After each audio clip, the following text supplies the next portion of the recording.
আসসালামু আলাইকুম। কেমন আছেন বন্ধুরা? আশা করি সকলেই ভালো আছেন। আজকে নিয়ে এলাম হেলাঞ্চা শাকের ভর্তা। হেলাঞ্চা শাকের উপকার অনেক, আসলে আমরা অনেকেই জানি না। হেলাঞ্চা শাক হজম শক্তি ভালো রাখতে সাহায্য করে, কণ্ঠকাঠিন্য দূর করতে সাহায্য করে, শরীরের রোগ প্রতিরোধ ক্ষমতা বাড়াতে সাহায্য করে। ভিটামিন এ থাকার কারণে চোখের জন্য উপকারী, ত্বক ও চুলের স্বাস্থ্য ভালো রাখতে সহায়তা করে। ক্যালসিয়াম থাকায় হাড় মজবুত রাখতে সাহায্য করে। কম ক্যালোরিযুক্ত হওয়ায় ওজন নিয়ন্ত্রণে রাখতে পারে। তবে অতিরিক্ত কিন্তু খাওয়া ঠিক না, পরিমাণ মতোই খেতে হবে। হেলাঞ্চা শাক ভাজি, ভর্তা, ডাল বা মাছের সাথে রান্না করলেও খুব সুস্বাদু হয়। তো বন্ধুরা, আজকে আপনাদের মাঝে আমি নিয়ে এলাম হেলাঞ্চা শাকের ভর্তা। তো আমি আজকে হেলাঞ্চা শাকের ভর্তাটা এই জন্য করতেছি যে মাঝে মধ্যে অল্প পরিমাণে হেলাঞ্চা শাক দিয়ে আমি এভাবে ভর্তা করে থাকি। ভাবলাম আপনাদের মাঝে তুলে ধরে, যদি আপনাদেরও ভালো লাগে। তো এইভাবে ভর্তাটা যখন করা হয় খুবই মজা লাগে। আমি অল্প একটু হেলাঞ্চা শাক এখানে নিয়েছি। তো হেলাঞ্চা শাকগুলো আমি অলরেডি ধুয়ে রেখে দিয়েছিলাম। তো এখন একটা চাকুর সাহায্যে ছোট ছোট করে কেটে নিচ্ছি। দেখুন বন্ধুরা, ছোট ছোট করে কেটে নিয়ে এসেছি। তো শহরে হেলাঞ্চা শাক পাওয়া খুবই কষ্ট। এখানে গ্রাম না, গ্রামে অনেক পাওয়া যায়। তো এখন আমি রসুন আর পেঁয়াজ কেটে নিব। রসুনগুলা আমি একটা একটা করে এড়িয়ে ছিলে নেব খোসাগুলা।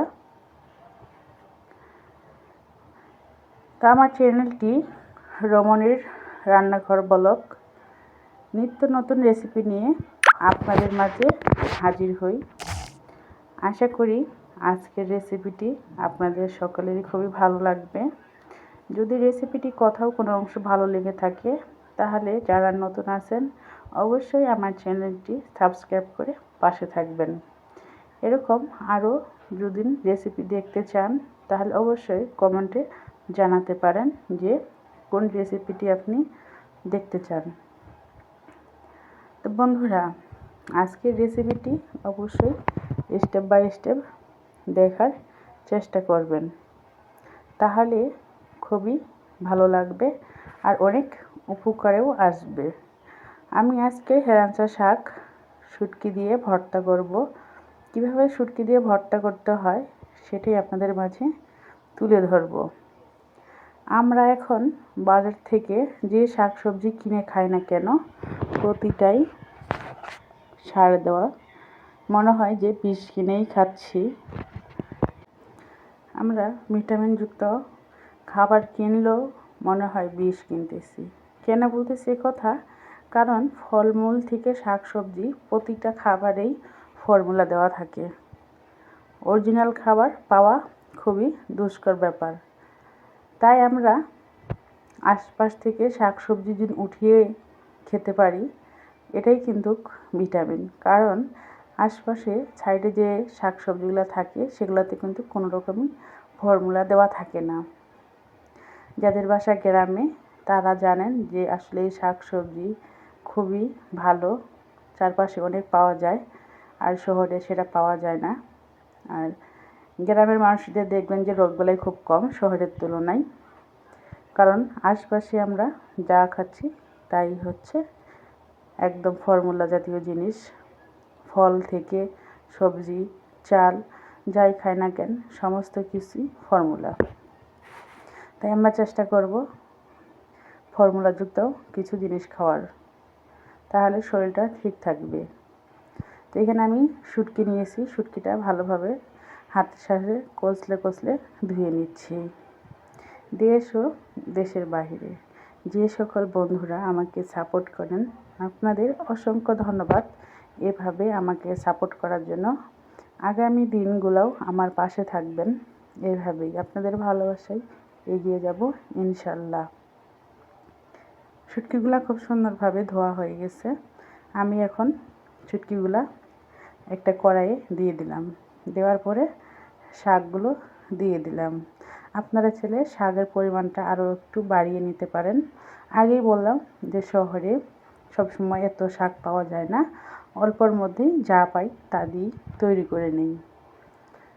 তো আমি এখন রসুন 4-5টা শুকনো মরিচ, 4-5টা কাঁচামরিচ দিয়ে অল্প একটু পানি দিয়ে ঢেকে কিছুক্ষণ রান্না করে নিব।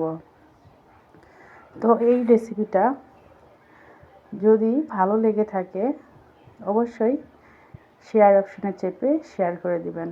আর হেলেঞ্চা শাকের যে উপকার এটা অন্যদের জানার সুযোগ করে দিবেন। তো আমি আস্তে আস্তে নেড়ে ছেড়ে পানিটা শুকিয়ে নিলাম। এই পর্যায়ে আমি অল্প একটু সরিষার তেল দিয়ে দিলাম। অবশ্যই সরিষার তেলটা দিয়েই ভেজে নেওয়ার চেষ্টা করবেন, তাহলে খেতে ভালো হবে।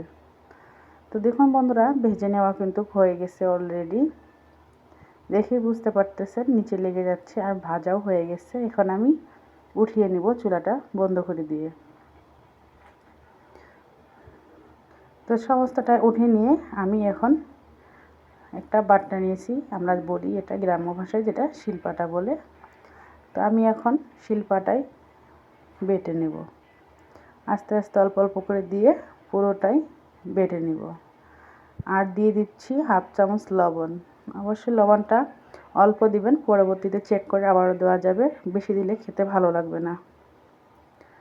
তো আমি কিন্তু একদমই মিহি করব না, যেন অল্প অল্প আদা ভাঙ্গা থাকে, খেলে মনে হবে দাঁতের সঙ্গে লাগলে খুব ভালো লাগে। আপনারা চাইলে মিহি করতে পারেন। তো আমি এখানে 1 মুঠ পরিমাণের কাঁচা পেঁয়াজ দিলাম। কাঁচা পেঁয়াজটা এভাবে দেওয়ার কারণে আমার কাছে আরও ভালো লাগে, আপনারা চাইলে ভেজেও দিতে পারেন।